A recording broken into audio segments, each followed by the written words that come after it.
બિલકુલ મત ગણતરીની શરૂઆત થશે. ફક્ત 2 મિનિટનો આ સમય બાકી છે. સ્થાનિક સ્વરાજની ચૂંટણી જે રીતે મતદાન થયું પડની ખબર ન્યૂઝ 18 ગુજરાતીએ જણાવી એ જ રીતે અમે આપને જણાવવા જઈ રહ્યા છે. ઝડપી અને સચોટ પરિણામ. માત્ર 2 મિનિટનો સમય આ બાકી છે.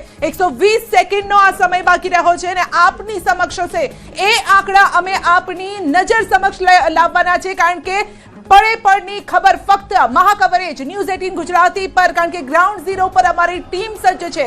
ન્યૂઝ 18 ગુજરાતીની ટીમ ગ્રાઉન્ડ ઝીરો પર સજ્જ છે અને એટલું જ નહીં, ન્યૂઝ રૂમમાં પણ અમારી આખી ટીમ તૈયાર છે અને એ ટીમ આપના સુધી એ આંકડા પહોંચાડશે. અને સૌથી વધારે મહત્વની વાત, એક જલ્દી એક ટેલી પણ બતાવી દઈએ કે જે અમે આપની ટીવી સ્ક્રીન ઉપર આપ જોઈ રહ્યા છો તેની સાથે આ જોવા મળશે કે જેમાં કઈ બેઠક પર કોણ આગળ હશે, ક્યાં આગળ અત્યાર સુધીમાં બિનહરીફનો આંકડો છે તે બતાવી રહ્યા છે. જે બદલાવ થશે નગરપાલિકા, તાલુકા પંચાયત હોય, મહાનગરપાલિકા હોય કે જિલ્લા પંચાયત હોય, તમામ જગ્યાએ ન ફક્ત તેટલું નફો નુકસાન, કોને બેઠક ગુમાવી છે, કોને એમાં ફાયદો થયો છે તે પણ અમે આપને બતાવીશું. સંપૂર્ણ ચિત્ર તો આપ જોઈ જ રહ્યા છો. તેની સાથે ભાજપ કોંગ્રેસ ક્યાં આગળ વર્સિસ છે, ક્યાં એકાદ બે મતની વાત છે. કેટલીક બેઠકો એવી છે સંધ્યા કે જ્યાં આગળ બહુમતથી હવે થોડું દૂર રહ્યું છે ભાજપ વગર મતદાને, કારણ કે ત્યાં આગળ પહેલેથી બિનહરીફ થઈ ચૂક્યું હતું ભાજપ. જી, અને એના પર બીજેપી પ્રાઉડ પણ કરી રહી છે. બીજેપી પ્રાઉડ કરે છે કે અમે આટલી બેઠકો બિનહરીફ કરી દીધી છે, જ્યારે કોંગ્રેસે આરોપ લગાવ્યા કે ધાક ધમકી આપીને આ બેઠકો બિનહરીફ કરાવવામાં આવી છે. ત્યારે આ તમામ સવાલોનો જવાબ જો કે મતપેટીમાં સીલ થઈ ગયો છે, ઈવીએમમાં સીલ થઈ ગયો છે ને એ જવાબ આજે મળવાનો છે અને એ જવાબ કોના તરફી આવે છે એ જોવાનું રહેશે. જો કે ગુજરાતમાં એવું કહેવા છે કે અહીંયા ફક્ત 2 જ પાર્ટી ફાવે છે, બીજેપી અને કોંગ્રેસ. ત્રીજી પાર્ટીને કોઈ જ સ્થાન નથી હોતું. જો કે સુરતમાં પ્રચારમાં ભલે આમ આદમી પાર્ટી ક્યાંક હાવી થઈ હોય, પરંતુ એની સામે એવા મુદ્દા પણ આવ્યા કે તેઓએ પીછેહટ કરવી પડી અને એ પછી હવાલા કાંડનો મુદ્દો હોય કે પછી કોલ રેકોર્ડિંગ આપણી સામે આવ્યા. 9 વાગી ગયા છે સંધ્યા. 9 વાગતાની સાથે જ મત ગણતરીનો પ્રારંભ થઈ ચૂક્યો છે. ચૂંટણીના જેટલા પણ મતદાન થયા હતા, હવે આ મત ગણતરીની શરૂઆત બેલેટ પેપરથી થઈ ચૂકી છે. તમામ મત જે ગણતરીના બૂથ છે તેના પર ચૂંટણી અધિકારીઓ ટેબલ પર તૈયાર થઈને બેઠા છે. બેલેટ પેપરની ગણતરી શરૂ કરી દીધી છે કે જે બેલેટ પેપરમાં કર્મચારીઓ કે જે ચૂંટણીમાં રોકાયા હતા તેઓના મત છે. ખુદ પ્રધાનમંત્રીનો મત પણ આ વખતે બેલેટ પેપરમાં કેદ થયો હતો તો તે પણ મત ગણવામાં આવશે. તમામ મત ગણતરીની જે શરૂઆત થઈ ગઈ છે અને હવે ન્યૂઝ 18 ગુજરાતીની ટીવી સ્ક્રીન આપ જોતા રહો. હવે તેમાં કોઈ છેડછાડ નહીં થાય, કારણ કે તુરંત જ આ આંકડાઓ બદલાવાની શરૂઆત થઈ જશે. આપ પણ રિમોટ સાઈડમાં મૂકી દો.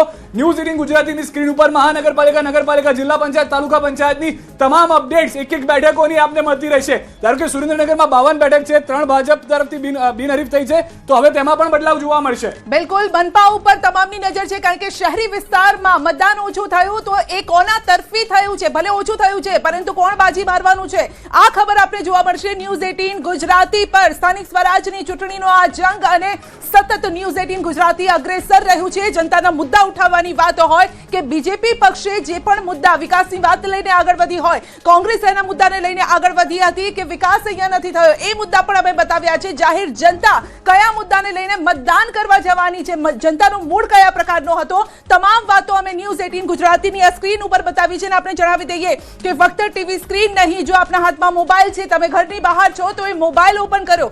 ન્યૂઝ 18 ગુજરાતી સોશિયલ મીડિયા જે ટીમ છે એ પણ અત્યારે સુપરબલી કામ કરી રહી છે, એટલે સોશિયલ મીડિયા પર પણ અગ્રેસિવલી આપ આ રિઝલ્ટ આજના જોઈ શકશો. તમામે તમામ બેઠકો પર મત ગણતરી હવે શરૂ થઈ ચૂકી છે. મહાનગરપાલિકા, જિલ્લા પંચાયત, નગરપાલિકા અને તાલુકા પંચાયતની બેઠકોની મત ગણતરી શરૂ થતાની સાથે સીટોમાં જે બદલાવ છે તે પણ હવે આપણી ટીવી સ્ક્રીન ઉપર જોવા મળશે.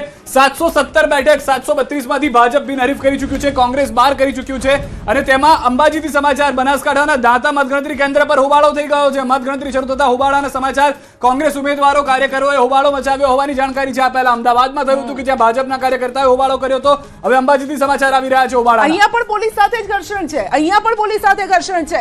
અમદાવાદમાં પણ પોલીસ સાથે ઘર્ષણ થયું. અમદાવાદમાં ભાજપના કાર્યકરોએ પોલીસની જે કાર્યવાહી છે તેનો વિરોધ કર્યો.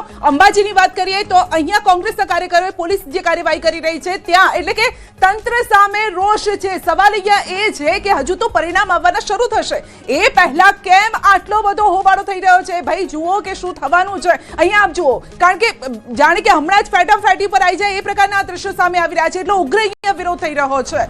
તો આપ જોઈ શકો છો કે વિરોધ અહીંયા હોબાળો, પરંતુ હોબાળાની વચ્ચે આપે નજર રાખવાની છે ન્યૂઝ 18 ગુજરાતીની સ્ક્રીન પર. તરત આંકડા અહીંયા ચેન્જ થશે અને આ સાથે મહેન્દ્ર આપણી સાથે. મહેન્દ્ર, રિએક્શન સૌથી પહેલા કે શા માટે હોબાળો થયો? બિલકુલ સંજય, આપને બતાવી દઉં કે જે રીતે આજે વહેલી સવારથી જ મતગણતરી હાથ ધરાવવાની હતી અને હાથ ધરાવવાની અંદર જોકે પોલીસ કાફલો ચુસ્ત બંદોબસ્ત કરવામાં આવ્યો હતો. જ્યારે મતગણતરી શરૂ થનાર હતી તેવામાં જ કોંગ્રેસના કાર્યકર્તાઓ ભારે હોબાળો કર્યો હતો અને એમ કહી શકાય છે કે ખોટા આક્ષેપો પણ કર્યા હતા. તેને લઈને જોકે અંદર કેમ્પસમાં કોઈને પ્રવેશમાં ન દેવાતા. જી મહેન્દ્ર, આપણે રોકવા માંગીશું. વધુ એક જાણકારી એ પણ હાલમાં પ્રાપ્ત થઈ રહી છે કે હવે જે બેલેટ પેપર છે તેની ગણતરી શરૂ થઈ ગઈ છે, એટલે કે આંકડાઓ જે છે તે હવે તરત બદલાતા રહેશે. અત્યાર સુધી જે આંકડા હતા બિનહરીફના હતા, પરંતુ હવે ટેલી જે છે તેમાં તુરંત બદલાવ થઈ જશે. પ્રથમ બેલેટ પેપરની મતગણતરીની શરૂઆત જે છે તે થઈ ગઈ છે. સંધ્યા, બિલકુલ બિલકુલ. તો આ સાથે જ આપણી સાથે ગેસ્ટ પેનલ પણ જોડાય છે અને તેમની પાસેથી સૌ પહેલા આપણે રિએક્શન પણ લેવાનો પ્રયત્ન કરીશું. રાજકીય વિશેષજ્ઞ નરેશભાઈ દવે, સિનિયર પત્રકાર આપણી સાથે જોડાયા છે. નરેશભાઈ, આપનું સ્વાગત છે. આ સાથે બીજેપી તરફથી કલ્પભાઈ પટેલ આપણી સાથે જોડાયા છે. કલ્પભાઈ, આપનું પણ સ્વાગત છે. કલ્પભાઈ, પહેલા જે શરૂઆતમાં જે હોબાળો થયો છે, પહેલા તો રિએક્શન આપનું તેના ઉપર લેવું છે. ગુજરાતમાં એટલે અમદાવાદમાં એક હોબાળો થયો છે જ્યાં બીજેપીના કાર્યકર્તાઓ કર્યો છે, અંબાજીમાં હોબાળો થયો કોંગ્રેસના કાર્યકર્તાઓ. સૌપ્રથમ તો ન્યૂઝ 18 ગુજરાતી ન્યૂઝના સૌ દર્શક મિત્રોને મારા નમસ્કાર, જય હિન્દ અને વંદે માતરમ. આજે પરિણામનો દિવસ છે. લોકશાહીનું પર્વ જે 26મી તારીખે ઉજવવામાં આવ્યું હતું તેના પરિણામ આજે જાહેર થવાના છે. તેના માટે શાંતિપૂર્ણ વાતાવરણમાં મતગણતરી થાય અને ચૂંટણી પંચ પોતાનું કામ યોગ્ય રીતે કરી શકે એ સૌની સામૂહિક જવાબદારી છે. અને ટૂંક જ સમયમાં જ્યારે હવે ગણતરી શરૂ